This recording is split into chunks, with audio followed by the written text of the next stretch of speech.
Hi everyone, today I'm going to be doing this little picture from World of Flowers by Johanna Basford. Now we've already done this pot over here, so moving on to this one, I decided to use the same set of pencils that I used before. I may not do that through the page, I just thought I would do that this time. And I'm going to start, this is obviously a barometer, and I'm going to start with some silvery tones. So I'm going to grab my Paynes Grey. I'm using my Botanical set of Castle Art, so I'm limited in the amount of colours that I've got, but I think that makes it a fun challenge. I'm just sharpening that just a little bit. I'm going to start with this loop part. Now to make it look silvery, I start in here where there would be shadow and make it quite dark, and then I reduce the amount of layers of colour as I come up and round. Now my idea is that it will be the lightest on the top here. So you start to do the same thing from this side as well, so lots of layers of colour down here. Reduce it as we go up and around the curve so that by the time we get to the top there's none, and that will look like, hopefully, like there's some light shining down from the top. And we're going to do the same with some of the other parts as well. So this little bit here, I'm not going to make it as dark as the bit below, because the bit to the right and left, because obviously it will then disappear. So just do a little bit each side and leave a white part in the middle for shine. And we'll do the same with this piece. So put quite a lot of layers. You can see I'm going up and down quite a lot, and I'll do that less as I come towards the middle. And the same here, and hopefully not only will that give the impression that it's a silvery shine, but also that this is a rounded piece rather than flat. Now I'm looking at the barometer thinking about what other parts of it are going to be metallic, and I'm thinking these little semicircles will be. Now to do these, I think I'm going to do a little bit in each corner and leave it white in the middle. I'm going to do them all the same through. They wouldn't all catch the light in the same way, but it's easier for me to do it like this. So I'm just going to.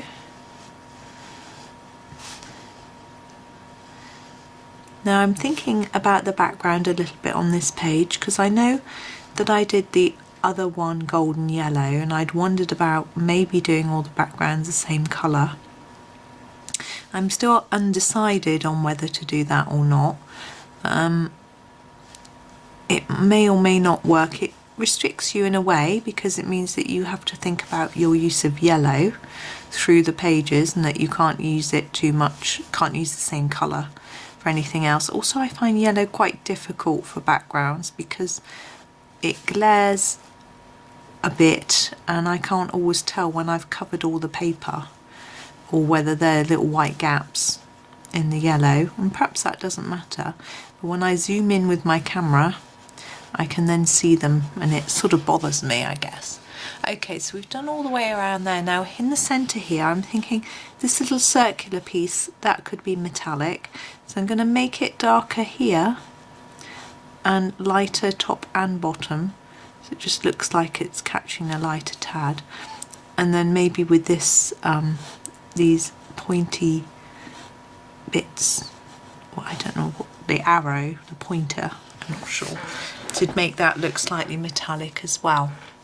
So that's the sort of, I think that's all the metal bits I want. And I'm trying to think about what colour to do for the background of the barometer itself, and I'm having a little look at what we've got going on. We've got sunshines. I'm going to colour those now so that it helps us think. So I'm going to use the Cadmium Yellow. It's nice and bright. I'm just not going to worry about doing more than one shade. They're just small. I'm going to leave the clouds white. It's nice and easy. We've got this little flower to do as well. I think I'll do the flower centre yellow. It just sort of then matches in with the other yellows. I don't always do my flower centres yellow. I try to avoid doing them all yellow. It's such a sort of stereotype really. So now what to do for the background, I think I'm going to do it blue. I'm going to use a lightish blue though, not my No, I'm not. I'm going to use the Ultramarine blue. It's a rather nice shade of blue, but I'm not going to do it really hard. So I'm going to hold the pencil quite far up. I'm going to tip it on its side and just gently apply a light pressure to get a light covering of blue. So we still get that nice dark blue without it. I'm going to have to hold it a bit further up to get into these details, but I'm going to try to keep it light and fairly even.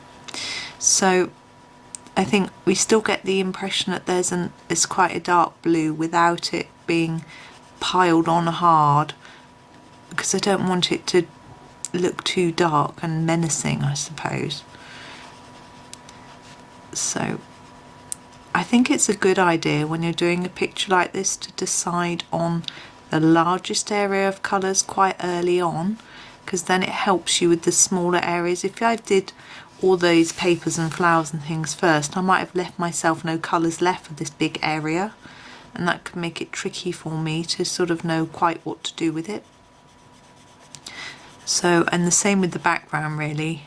You need to not leave it right until the end, or else you might not leave yourself any colours that you can do it, because if everything that's on the background is a different colour, especially if you've got a limited colour palette, which I have here because I've only got 24 pencils, then you can end up having no choice with regards to what colour to do.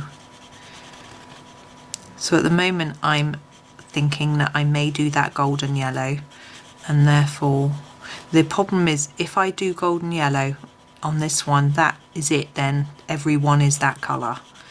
And it also means that I have to use this set of pencils for every picture, which may not be a bad thing. I do enjoy using them. Now for this centre bit, I'm going to do it just a little bit harder, so it looks like we've used a different blue, but we haven't.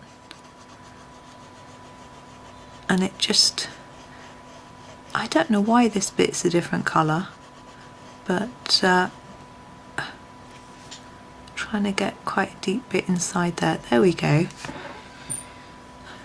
Yeah, I think I'm going to leave that there. We need to do our little flower. Now we'll do the leaves. I'm trying to think. I want them quite a nice, I'm just looking through the colours. The permanent green is a sort of nice mid-green. I need to sharpen it. It's a very small petals, leaves even. I haven't made it really sharp, but it's sharp enough for me to be able to get in there. I'm going to make it push down quite hard, quite a few layers, because or else it fades into that blue. There we go. And for the actual flower, I quite like the colour I used yesterday for the other day for the flowers. Those, it wasn't yesterday, but I think I don't want it to be too samey, so I'm going to grab a different colour. Oh dear, I quite like it white, but the clouds are white. I'm going to use purple, I think. So we'll just pop some purple in there quite carefully. We don't want to get it onto the yellow. I don't know what colour it would make if it went on the yellow. There we go. So now we've finished our barometer. I am going to do the background in the golden yellow. So here it is, the golden yellow. Just going to give it a sharpen and go through the background with it. And then it will help us to think about these items that are against the background, such as these pieces of paper here. Are we going to leave them white, or what are we going to do with them really? We can think about it. Once the background's there, it will help us to think about it. I'm going to use small circles for this background a little bit where I can. Try to get it even.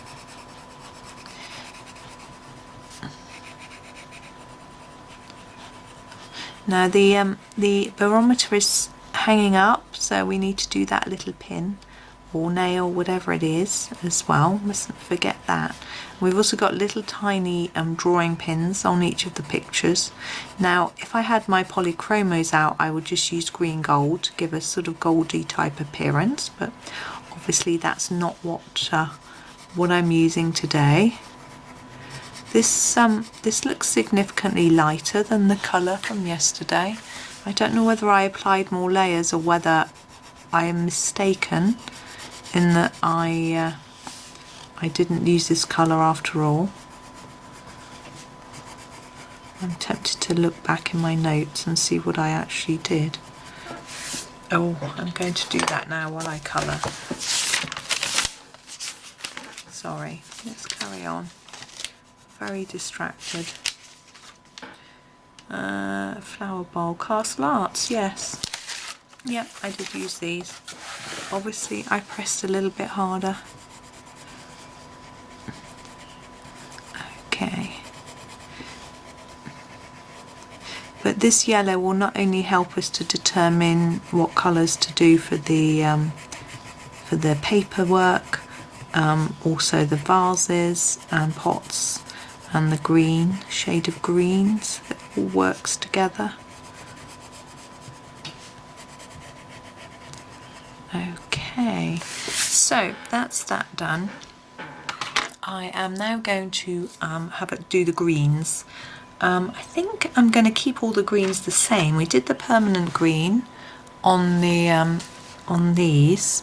I'm going to do it the same on all of them, and that's partly because it makes it easier, but also it limits our colour palette, which can be quite useful. It can help things look more coherent. And we've got some green here as well. There we go. Now we've got our pots. Now I'm thinking about colours here. Do we do them all different? Do we do some of them the same? They're very small, aren't they? Or either that or that barometer is gigantic. Going by the size of this piece of paper, maybe it is a gigantic barometer. Not sure. Anyway, pots. I'm going to go for one in a raw umber, which I think is the closest we have to a sort of terracotta-y colour. Not sure though. I think we've got a light, something that's called a light terracotta in this set, but I don't think it looks that terracotta-y to me. But maybe I'm just being a bit fussy. There it is, and you see I went harder on the edges to leave a sort of shine in the middle. I'm going to do all the pots the same colour, I've decided. So the same technique, more layers here, less in the middle, more layers there, less towards the middle.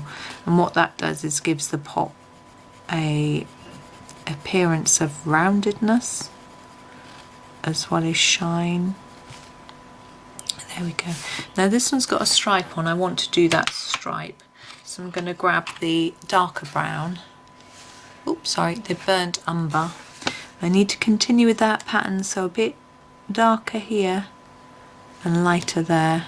Maybe a bit darker. It's probably actually, I'm going to put a little shadow line in there where they overlap. I might do that here as well. Just there. There we go. And now we've got our little pin, and I'm going to grab what I think is the nearest to a gold, which is this Terracotta Light. I'm going to give it a, actually I think it's okay sharpening wise, and all I'm going to do is apply more colour and pressure down at the bottom and fade it up a bit. There we go. It doesn't really look gold, but it's the nearest I can do. And now we have the little papers. What I'm going to do is actually use the same purple that I used for here, for the plants on here. Again, this makes it a bit more coherent. Oh, sorry, a message just came up on my computer. It's so distracting. But I'm trying to, this is quite tricky. It's really small. There we go. Now the centre of these need to be the same yellow as we did for the centre of these, I think, which is the cadmium yellow. I've got to try and get in there. Ugh. It's not that sharp either. I think that's it. Yeah. Okay, so what have we got left now? We have got the little tiny drawing pins here. We're going to do in the same terracotta light as we did this one. So, oh, I'm going to get my head really close. You might end up seeing my head in the camera.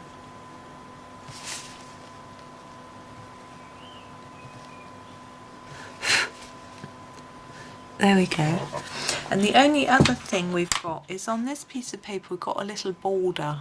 So I'm going to grab my very lightest green, which is the Leaf Green Light, and I'm going to fill in that border with this green. Just like that. And I think we'll leave it like that. I'm just thinking that turned over bit of paper. I might just use the Terracotta Light again, just to dab the tiniest bit of colour there, just so it looks slightly different. Whoops, I just dropped it in my lap, but there we go. I think that's done. As I said when I did the last one, I haven't decided about this border going round. I shall leave that till the end. I may do it in a sort of glittery pen or I don't know. I just really don't know. So I'm going to leave it for now. So that's that one. So thank you for watching. Hope you enjoyed it and happy colouring.